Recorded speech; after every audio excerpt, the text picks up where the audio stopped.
Joining me now is Anita Anand, Minister of Public Services and Procurement from her home in Oakville, Ontario. Nice to see you, Minister. Nice to see you too, Rosie. So it seems you and the Prime Minister have all said you're still on track to vaccinate all Canadians who want it by September. Is that dependent on all the other vaccines being approved, just AstraZeneca, just Johnson & Johnson? Just give us a sense of how that's going to work. Well, frankly, I'm really happy you led off with that question because it is really important for Canadians to know that we are pursuing a two-pronged approach to ensure that we can vaccinate all Canadians by the end of September. The first, of course, is the one you alluded to. That is making sure that we have the distribution of approved vaccines, 6 million in Q1, hitting 30 to 38 million in Q2, and hitting 74 million vaccines in Q3. That's the first road. The second road is through the exercise of options.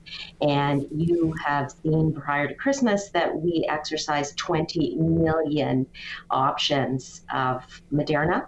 So that allows us to have 40 million doses of Moderna now, in addition to our 20 million Pfizer doses. And of course, those are the two approved vaccines to date. And that allows us to hit about 30 million Canadians. And we will continue to pursue the exercise of options with vaccine companies that have been approved. And we will make sure that those options can be delivered, those doses can be delivered within the time frame needed to ensure that all Canadians are inoculated by the end of September 2021. Okay, so just on the options, we do have the option to buy 16 million more doses of Moderna. Given that we have not approved AstraZeneca or Johnson & Johnson yet, why not exercise that option now? Or are you doing that? Are you planning to do that?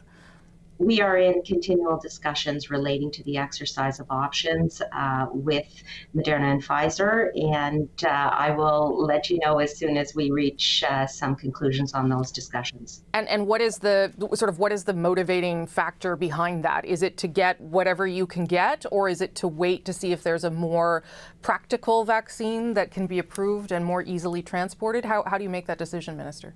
As I mentioned just a second ago, the key for us in the exercise of options is the early delivery of doses to Canada. Okay. That was what motivated our decision to exercise the 20 million Moderna options prior to the holidays, and we are continually in those discussions for accelerated delivery from Q2 to Q1, Q3 to Q2, on an ongoing basis with suppliers. This was the other thing that I was wondering about around cost and contracts. If you're trying to move up delivery of all your doses, which I understand you're actively trying to do, are you paying more to have them faster, or is it a set price based on the agreement that you've previously made?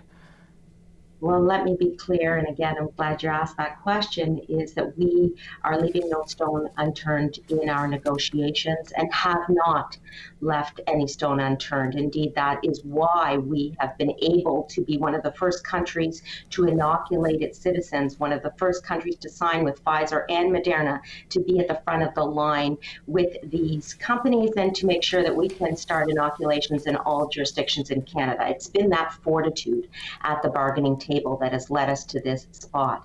Having said that, when we put items like price on the table, you have to remember that countries around the world are doing the same thing. And so from a company's perspective, what we are hearing back is that there is also an issue from their end in terms of their capacity.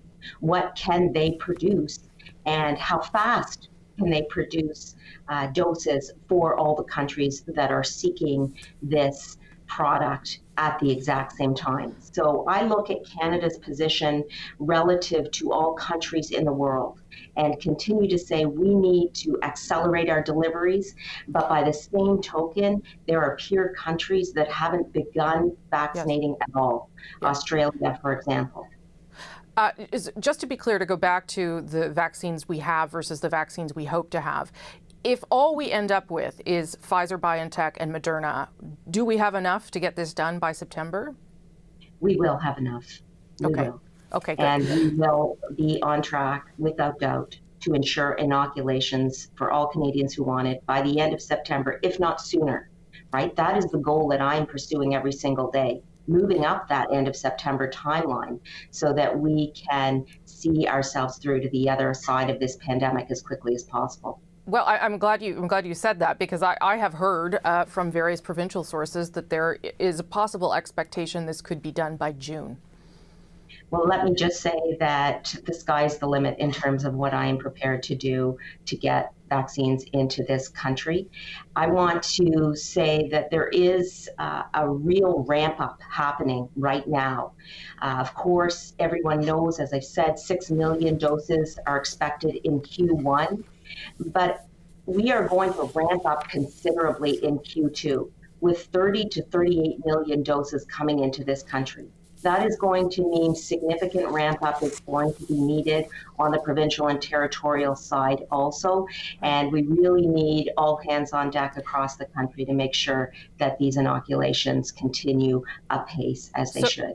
So when you hear provinces saying we've run out, here in Ontario this weekend, for instance, the University Health Network said it had to put off a number of appointments, Saskatchewan saying it doesn't have enough, what are we to understand from that? Is it that the provinces didn't plan properly according to the distribution calendar? Is it that you don't have enough to give them? What is the complication there? It's really important to remember that with Major General Danny Fortin and the Public Health Agency of Canada, we have been and continue to be clear with the provinces and territories about what is coming in. This 6 million figure for Q1 is a figure that has been on the table for many months, and we also are providing weekly schedules to them. If anything, our doses are increasing, not decreasing. And so we will continue to work with the provinces and territories in a very collaborative fashion, because that is what is needed as we move through this important year in our history to make sure that we're all on the same page moving forward. I want to quickly ask you about an urgent tender that your department issued for a national vaccine management system to track distribution, to make sure that things aren't wasted. Has that tender been granted? Because it did say it was mission critical to the success of the vaccination program. How close are you to choosing someone and getting that up and running by the end of the month? We expect to be making an announcement this week on that front. We've completed our work on our end and are going to be coming forward to the Canadian public this week. And that is, as I said, critical to understanding who got vaccinated, where they got vaccinated, all that kind of information? Well, let's not forget that the Public Health Agency of Canada does have an IT system in place that is being used in conjunction with the provinces and territories at the current time. And the goal of this additional procurement was to enhance the capabilities across the country to ensure that we have the most seamless IT system possible as we go through this complex period in our country's history. Okay, Minister, I know you're very busy. Thank you so much for making the time. I appreciate it. Thank you so much, Rosie. Have a great day.